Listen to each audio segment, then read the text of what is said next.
Pernah kepikiran nggak, kenapa sih kita bisa teriak lebih kenceng di stadion bola ketimbang di ruang tamu? Atau kenapa suasana rapat di kantor bisa beda banget cuma gara-gara siapa yang mimpin? Nah, kita semua pasti pernah ngerasain hal itu. Hari ini, kita bakal bongkar kekuatan-kekuatan tak kasat mata yang sebetulnya mengatur perilaku kita waktu lagi kumpul bareng orang lain. Yuk kita mulai. Nah, ini dia kan intinya, kehadiran orang lain itu mengubah kita, sadar atau nggak sadar. Inilah titik awal kita buat ngebahas 4 kekuatan utama yang membentuk dunia sosial kita sehari-hari. Oke, kita mulai dari yang paling personal, yang paling dasar, dorongan kuat dari dalam diri kita untuk bisa diterima. Atau ya kita kenal istilahnya sebagai konformitas. Gampangnya gini, konformitas itu soal biar nyambung atau biar cocok sama lingkungan sekitar. Ini tuh kayak lem sosial yang bikin masyarakat bisa jalan bareng. Kita, sengaja atau enggak, pasti nyesuaiin perilaku kita sama aturan main yang ada. Dan ini bukan soal baik atau buruk ya, tapi ini emang cara kerja dasar manusia pas berinteraksi. Tapi tekanan buat ikutin arus ini nggak selalu sama loh. Coba bayangin di masyarakat tradisional, norma-normanya itu bisa kaku banget demi ngejaga kestabilan. Beda banget sama masyarakat modern di mana aturannya lebih fleksibel, lebih ada ruang buat jadi diri sendiri.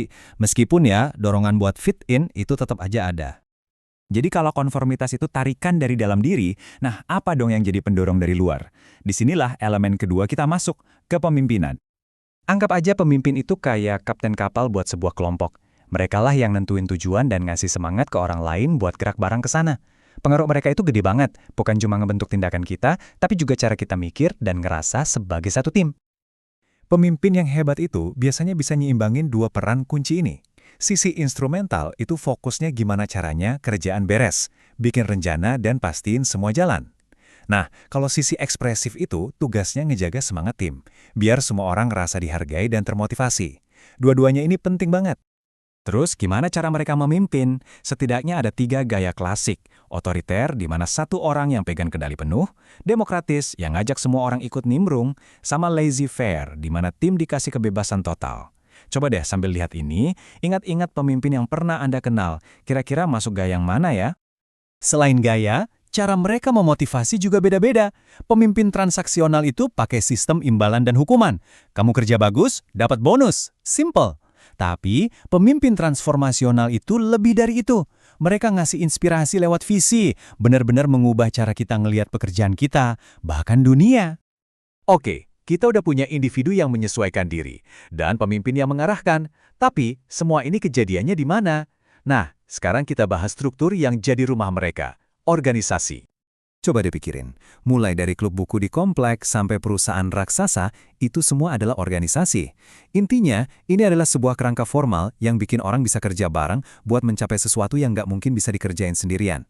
Kuncinya, kerjasama yang terstruktur. Setiap organisasi, mau besar atau kecil, itu pasti berdiri di atas 5 pilar ini. Pertama, ya jelas butuh anggota. Kedua, harus ada kerjasama. Ketiga, perlu paham sama lingkungan sekitarnya. Keempat, butuh peralatan yang pas. Dan yang paling penting, kelima, butuh komunikasi yang lancar buat nyatuin semuanya. Sejauh ini kan kita fokusnya ngomongin apa yang terjadi di dalam sebuah kelompok. Sekarang coba kita mundur sedikit, kita lihat gimana caranya kelompok-kelompok ini bisa saling nyambung satu sama lain. Disinilah elemen kita yang keempat dan terakhir masuk. Kekuatan yang seolah merajut semua individu dan organisasi ini jadi satu kain sosial yang rumit, yaitu jejaring sosial. Nah, penting banget nih dicatat. Ini bukan cuma soal Facebook atau Instagram ya. Jejaring sosial itu adalah jalinan hubungan yang udah ada jauh sebelum internet lahir. Ini soal siapa yang Anda kenal dan siapa yang dikenal sama kenalan Anda. Pokoknya, ini adalah jaring koneksi antar manusia. Jaringan ini kekuatannya luar biasa loh. Lewat sinilah kita bisa dapat info kerjaan, nyebarin berita dengan cepat, atau bahkan nemuin orang buat diajak kerja bareng di proyek baru. Di dunia modern, kekuatan jejaring Anda itu seringkali sama pentingnya dengan apa yang Anda tahu. Oke, sekarang waktunya kita satukan semuanya. Konformitas, kepemimpinan, organisasi, dan jejaring sosial itu bukan potongan-potongan yang terpisah. Mereka ini kayak roda gigi yang saling nyambung dan muter bareng dalam sebuah mesin sosial yang kompleks. Jadi, inilah keempat kekuatan itu saat bekerja. Konformitas yang bikin kita kompak. Kepemimpinan yang ngasih arah. Organisasi yang nyediain strukturnya. dan jejaring sosial yang ngehubungin semuanya, menciptakan masyarakat yang dinamis dan terus berubah seperti yang kita lihat sekarang ini. Dan ini ngebawa kita ke pertanyaan terakhir, khusus buat Anda. Setelah paham gimana cara kerja mesin ini, Anda bukan lagi sekedar penumpang.